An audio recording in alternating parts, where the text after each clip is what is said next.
So hi, good morning. My name is Terry Schmidt. I'm a wife, mother of 2 sons, a recently retired second grade teacher, so you can expect this to be short and I won't use a lot of big words, and if I do, I'll mispronounce them. The best thing is I'm a stage 4 survivor of melanoma.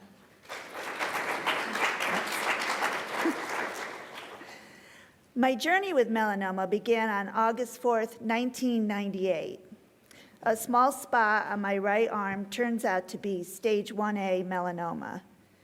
February 2013, almost 15 years later, I trip and I fall in my classroom. I begin to have problems communicating, and I think I have a concussion.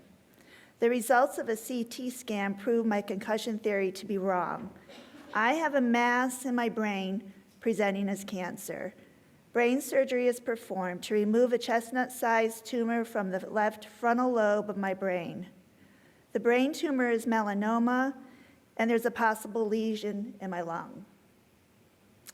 In March, I have a PET scan. The results show no hot spots indicating active cancer. Stereotactic radiosurgery, which is targeted radiation to the area of my brain surgery, is performed to further assure that the cancer in my brain doesn't return. April. I will be considered for a clinical trial at the University of Virginia involving a vaccine as long as cancer does not reoccur. June. Biopsy of the node in my lung. It's melanoma, and therefore I'm no longer a candidate for the vaccine trial. July. A lesion on my spine shows up during an MRI of my liver. August. Dr. Evan Lipson from Johns Hopkins University starts me on infusions of Yervoy and radiation to my spine. September. Yervoy has caused problems with my pituitary gland. It wasn't making enough cortisol. After 2 infusions of Yervoy, I'm taken off the drug. The aggressive lesion on my vertebrae is not responding to radiation. October. I have spinal surgery attempting to remove as much of the tumor that has fractured my vertebrae as possible. 2 rods and 6 screws are now part of my spine. March 23rd, 2014. I've been admitted into NIH for close to a month to participate in a clinical trial called MAGE-TCR. May. A brain MRI and CT scans show that cancer has progressed. The clinical trial is not considered to be a success. However, I was only the 3rd person in this trial, and so I received a low dosage, and I believe the trial is still going on. June.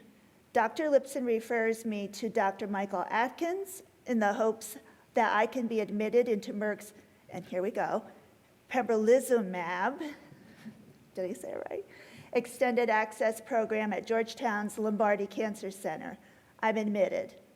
July, I received my first infusion. After just 9 days, I noticed that a soft tissue mass is smaller.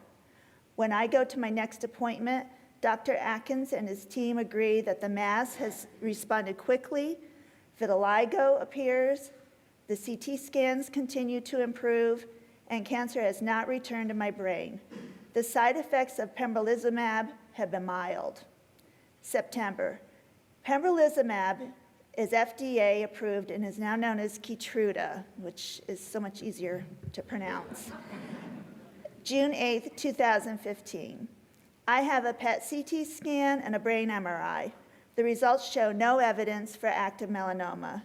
Keytruda is discontinued, and I'll have scans in 3 months.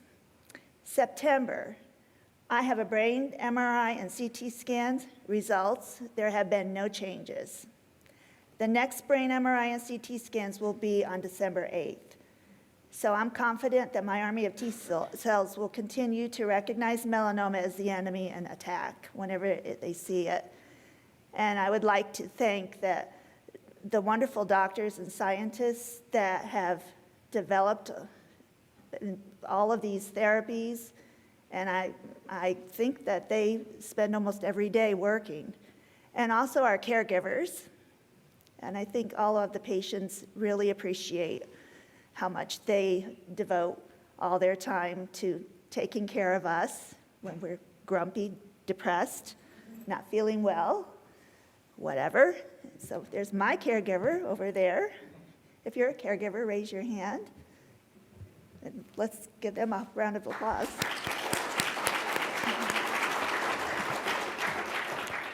Thank you.